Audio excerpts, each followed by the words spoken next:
Kasih karunia Tuhan Yesus Kristus dan kasih setia Allah Bapa dan persekutuan Roh Kudus menyertai kamu sekalian. Amin. Renungan hari ini Selasa 17 November 2020 tertulis pada kitab Yesaya 2 ayat 22. Jangan berharap pada manusia, sebab ia tidak lebih daripada embusan napas, dan sebagai apakah ia dapat dianggap? Bahasa Batak, dibaheni unak kamu marhaposan tu jolma, namar hosa di bagasan igungna, aitung pola aha ibana rajuman. Bapak ibu saudara-saudariku, bila kita mengingat manusia diciptakan dari debu tanah, lalu Allah menghembuskan napas kehidupan melalui lubang hidung, sama artinya kita manusia tidak lebih dari embusan napas untuk memperoleh kehidupan.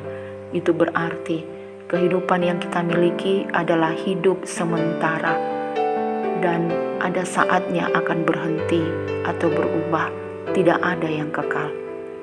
Bapak, Ibu, Saudara-saudari terkasih, jika kita adalah debu tanah atau tanah liat, maka Tuhan adalah penjunan kita.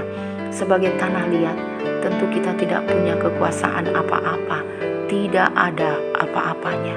Karenanya, bukan segala kehebatan, kekuatan, dan harta yang bisa membuat kita menjadi baik, berkelimpahan, dan selamat, namun semata-mata karena karunia Tuhan. Jadi, kalaupun diberi anugerah dengan berbagai talenta, keahlian, maupun pekerjaan, hingga memiliki harta kekayaan, prestasi, jabatan, atau kedudukan. Ironisnya, karena pemberian Tuhan itu, manusia rentan lupa diri, lalu menghargai diri secara berlebihan, congkak atau pongah, merasa diri lebih dari orang lain, yang akhirnya menimbulkan sikap menyepelekan dan menganggap remeh orang lain. Padahal itu semua juga adalah sementara dan cenderung berubah. Untuk itulah Yesaya berkata, jangan berharap pada manusia, sebab ia tidak lebih daripada embusan napas. Di hadapan Tuhan, kita semua manusia adalah sama. Oleh karena itu, jangan berharap pada manusia. Berhentilah mengandalkan manusia. Cukup mengandalkan Allah, satu-satunya perlindungan sejati.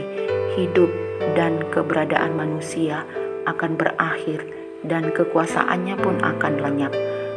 Bahkan persahabatan sesama manusia pun berubah-ubah. Tidak ada yang abadi kecuali karena kepentingan. Kawan bisa menjadi lawan dan lawan bisa menjadi kawan, tergantung pada kepentingannya. Namun tidak berarti tidak perlu berkawan atau bersahabat. Hanya saja bijaksanalah untuk bersahabat ataupun berkawan, dan yang utama berharap kepada Allah saja, maka hidupmu akan semakin terberkati dan beruntung. Amin. Kita berdoa. Bapa, sungguh kami bersyukur buat hari baru dan berkat baru yang kami terima hari ini. Firman-Mu telah kami dengarkan, agar kami cukup berharap dan mengandalkan Engkau saja. Bapa, kami doakan Bapak, Ibu, saudara-saudari kami yang akan beraktivitas, bekerja sepanjang hari ini, apapun pekerjaannya. Tolong Engkau sertai dan berkatilah, beri sukacita dan semangat, arahkan dengan kuasa Roh Kudus-Mu. Juga anak-anak atau cucu kami yang masih belajar secara daring dari rumah, tetaplah dalam naungan kasih-Mu. Juga Bapak Ibu yang masih dalam perawatan karena sakit, tolong beri pengharapan dan kekuatan, dan oleh kasih-Mu sembuhkanlah setiap keluarga, beri kesabaran dan kedamaian di hati para pemimpin dan pemerintah, sertai dan beri kerjasama yang bersinergi dalam memimpin dan menciptakan negara yang aman dan kondusif buat seluruh masyarakat. Tolong beri kesadaran yang tinggi untuk memutus rantai COVID-19 ini, dan berkati para cendekiawan agar menemukan vaksin untuk dapat digunakan secara massal. Para medis, beri ketahanan dan ketelitian dalam menjalankan tugasnya. Demikian pemimpin gereja-Mu, tolong tambahkan hikmat dan pengetahuan untuk menyuarakan kebenaran-Mu. Terima kasih Bapa, dalam nama Yesus kami sudah berdoa dan mengucap syukur. Amin. Semangat pagi, selamat beraktivitas, Tuhan memberkati. Horas.